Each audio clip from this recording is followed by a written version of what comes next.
अगर आप वास्तव में उस परमेश्वर की प्राप्ति करना चाहते हैं जो इस सारी कायनात को बनाने वाला है, जिसको जानने के बाद आप जन्नत में जा सकते हैं, तो आपको एक तत्वदर्शी संत यानी बाखबर की शरण लेनी चाहिए। संपूर्ण मोक्ष मार्ग सूक्ष्म वेद यानी कलामे कबीर में बताया गया है। क्या आप जानते हैं पाक कुरान की सूरत अश शूरा की 42 आयत 2 में 3 सांकेतिक नामों को ऐन, सीन और काफ के रूप में पेश किया गया है, लेकिन इनका असली मतलब सिर्फ बाखबर संत रामपाल जी ही जानते हैं। जब से इस्लाम मजहब शुरू हुआ तब से लेकर आज तक इस रहस्य को सिर्फ बाखबर संत रामपाल जी ने ही उजागर किया है।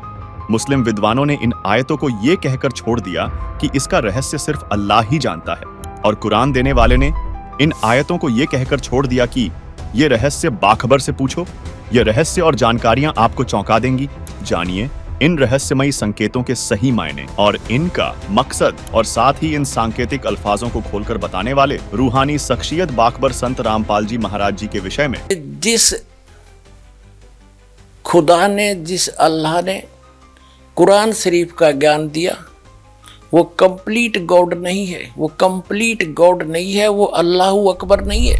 और पूरे मुसलमान धर्म के अनुयायी उस कुरान शरीफ के ज्ञानदाता को वो समर्थ मानकर, सर्वश्रेष्ठ मानकर, सर्वोच्च मानकर, सबसे बड़ा भगवान मानकर पूज रहे हैं, तो वो भी उस परमात्मा की पूजा ना करके अन्य देव की पूजा कर रहे हैं।